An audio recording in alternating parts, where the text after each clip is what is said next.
Well, President Trump has been taking incoming from all sides as he deals with the Middle East. It was a good week for the neocons in the military-industrial complex who want war all the time. The supreme leader and the Ayatollahs in Iran need to understand that President Trump means business. We should not ever send one soldier to Iran, and I hope I'm pretty clear on that. All of these other military operations were lawful. He had all the authority he needs under the Constitution. They are wrong. There are those that have suggested regime change is the only option in Iran and acted and asked for more action from the United States of America. There are others who've said that any action goes against America first, that it would lead to World War III. And to that, President Trump rightly pointed out, well, considering I'm the one that developed America first, and considering the term wasn't used until I came along, I think I'm the one that decides that.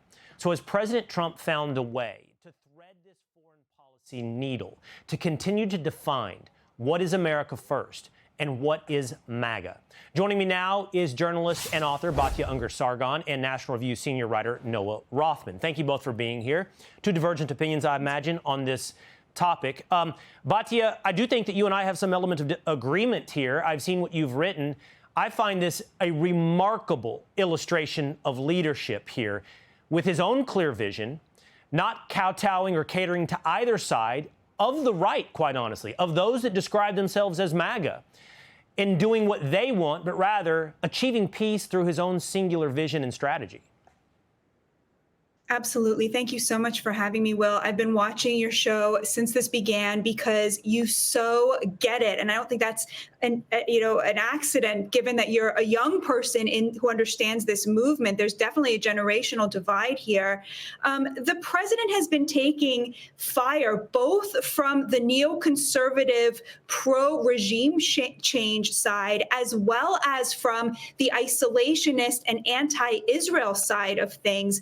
The neoconservative regime change hawks, they didn't get what they wanted this week, and neither did the isolationists. What Trump did was what the American people wanted to see, which is peace through strength. If you are a threat to America, we will be ruthless, but we are not interested in sending our troops and our treasure to invade the sovereignty of another country and tell them how to govern and how to live their lives. That is up to them. And that has been the president's position from the beginning. That is his foreign policy. The Trump doctrine is, Tulsi Gabbard actually put it very well in 2016. When it comes to terrorists, she said, I am a hawk. When it comes to counterproductive wars of regime change, I am a dove. The president ignored the influencers on both sides and catered to the American people, to his voters, and gave them what they voted for.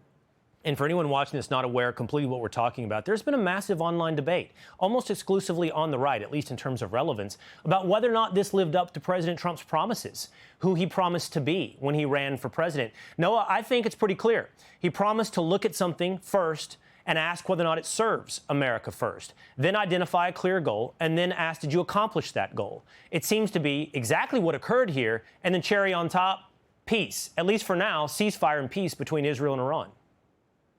At least for now, it was an extremely successful operation, one facilitated by the 12 days of war that Israel engaged in, made our operation much easier by destroying, decapitating the Iranian military, Iranian Revolutionary Guards Corps, and eliminating the air defenses. I do, however, find it strange. I keep hearing about how I'm supposed to be very angry about this.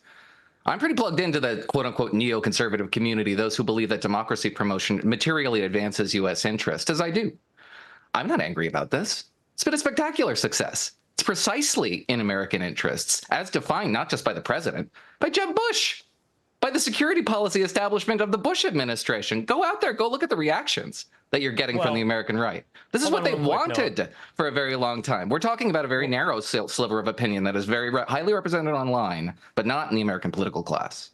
No, I'm not sure that's completely true, Noah. While I can't speak to what you want or how happy you are, I don't think we're just talking about some online influencers that might have wanted regime change. I think there has been an element of the American right, the conservative Republican Party and those that have even called themselves MAGA that saw any military action as an opportunity then to advance regime change. By the way, no one is opposed to regime change in Iran. Like, no one cares. No one hopes that the Islamic Republic remains. The question is what the United States would do to facilitate that. And we heard from people like Senator Lindsey Graham that now was the time for that. So I don't think you can just dismiss it as online influencers. You may be happy, but I'd be curious how happy Senator Graham is today with the way this was handled by President Trump. I can't go spelunking into Senator Graham's mind. I can't speak for him.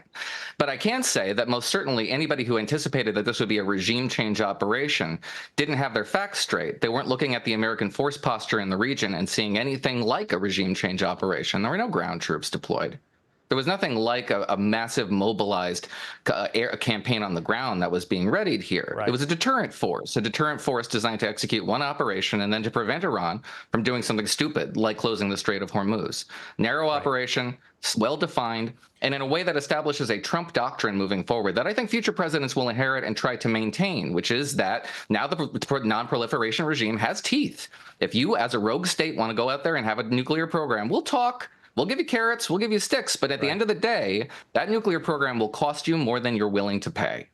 I think that conversation deserves more time, Noah, because it actually has layers to it. Another senator that I would forward to you is Senator Ted Cruz, who has talked openly about regime change. But that doesn't necessarily mean that you endorse troops on the ground in Iran. But it does ask the question, how much military might will you devote to seeing that government topple? So I don't know if you're representative of everybody, but I appreciate and respect that you're representative of your own point of view and some segment of what you describe as neocons who are also happy here today. But final word to you, Batya. I just think this is I do think, and Noah, I know you heard this, we have to be careful. We hope this peace holds. It is for now. But I'm telling you, and Batya, I have made the case for Mount Rushmore. I'm not being a sycophant. I think I'm being objective in looking at the historical span here. I saw you tweet Nobel Peace Prize. Yes, I definitely think that is warranted. I will just say to Noah's point, the isolationists are also saying, I'm not unhappy, I'm not angry, I'm thrilled, right? Like, everybody's very happy with how it turned out after the fact when they saw that 80% of Republicans support the president's actions. Of course, now everybody wants to claim they had his back the entire time. They really didn't, but it's okay. Let's all unite around this amazing success and around the Nobel Peace Prize for our great president. People like winners. All right, Noah Rothman, Batya Ungar-Sargon, thank you so much for your time. Thank you. Hey, Sean Hannity here. Hey, click here to subscribe to Fox News YouTube page and catch our hottest interviews and most compelling analysis. You will not get it anywhere else.